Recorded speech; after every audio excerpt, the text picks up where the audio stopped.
as a package, we saw that Alvaro and the V4R were unbeatable at times, and it'll be interesting to see just how much everyone else has moved forward to be able to close that gap. The other question mark, I suppose, as far as next season is the number 2 riders, as it were, of a couple of those main teams, the likes of Michael Ruben Rinaldi, who has an opportunity now in the shadow of Scott Redding next season. He's got time under his belt on that machinery just as much as Alvaro Bautista, and Andrea Locatelli, who's been one of the revelations of 2021, certainly from sort of rounds 4 or 5 onwards, whether he can benefit from having a potential world champion alongside him for next season. Yeah, I think for Locatelli in particular, it's going to be really interesting to see how next year goes. He's 5th in the championship this year.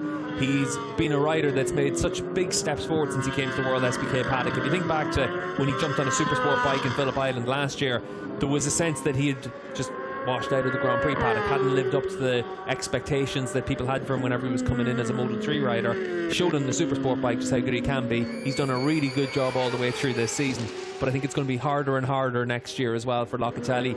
He could easily win races, but to try and maintain that form from top 5 in the championship, that could get more and more difficult.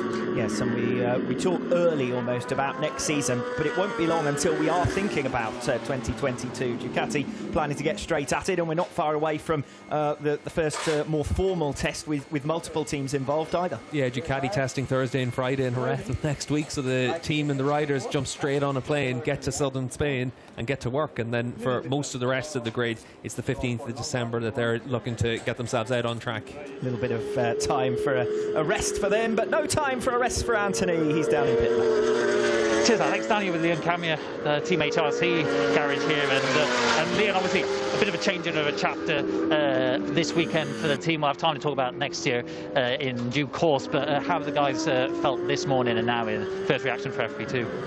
I think everyone's really, really impressed with the layout, the design of the circuit. It looks absolutely amazing. Like, I think the track needs a little bit of bedding in from what we understand. Like, the surface is very new, very green. It's not had really any track action until now with the big bikes at least. And yeah, I think everyone's expecting the track just to get better and better. I think now online the grip is getting acceptable. Offline the track is really, really green, and yeah, not much grip at all. But this will take some time to bed in, as we already know. But yeah, so far everyone's really happy. You've been in conditions like this in Sepang, in Thailand in the past. Have you survived this sort of conditions out there? 60-degree track temperature, extraordinary humidity.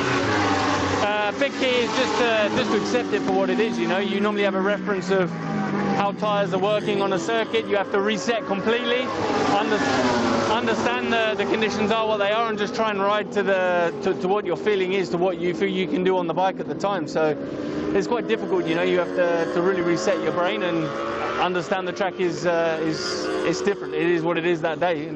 And everyone will be in the same position now, because everyone will be trying to do as many laps as they can this session to get a feel for it and understand where they are. Best of luck this weekend. Thank you. Cheers.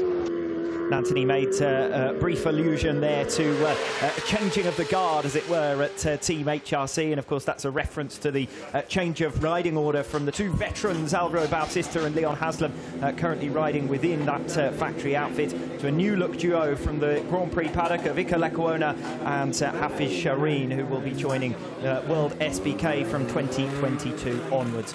In the meanwhile, back to free practice 2, still 22 minutes remaining. Toprak Razgatlioglu leads the way, 1:34.651, fastest time of the weekend so far. Scott Redding, the only other man, into the 1:34s. Jonathan Ray P3 and just behind him. Yeah, we saw Jonathan Ray there in the pit box just talking to the team, and looked like he was really talking to his crew chief Per Reba, but most importantly talking to his electronics engineer as well. He wants Davide to know exactly what that bike is doing for him. Looked like he was talking about when he closes the throttle and gets on the brake. So for Jonathan Ray, that's the one area where he's clearly trying to make a little bit of progress for right now.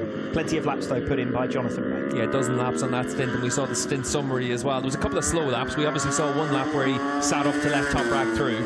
Everything else though pretty much down inside those 1:35, so I think he had 8 1:35 laps, so that's decent pace right from the outset considering the lost track time in the opening session. Plenty of riders in the pits at the moment. Scott Redding just completing his latest lap, still running out there and still within a couple of tenths of a second of his fastest in this session. Michael Ruben Rinaldi just on his way towards a first flying lap of his latest stint. Rider comparison here in towards the spectacular turn 10, that beachfront view. Yeah, you could see there for Scott Redding, he was really floating into that corner as well, and he was using the engine braking of that Ducati to good effect, and a little bit different for Chaz Davis, a little bit more stable. You can see for Garrett Gerloff, he's actually got that bike more of an angle on the entry down in towards that corner, but very different styles needed on the Ducati and the Yamaha, and obviously we've seen one Yamaha rider with a very different style on the run down in towards turn 10 and the shape of Toprak Razgatlioglu, so it does show that there's a lot of different ways to skin the cat.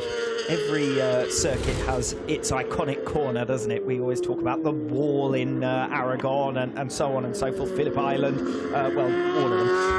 And here in Indonesia, turn 10 could very easily become one of those, particularly because of that view. Yeah, I have to say, on the track walk yesterday, just to have a look around the place, there's a lot of really cool areas around this track. Down in towards turn 10, you can see the sea in the background. You've got a lot of hills as well that create almost like a valley for you to look through, and on the exit of that corner you look out onto the beaches as well, and it is a setting unlike any other, and certainly the drone footage from this weekend has been pretty incredible.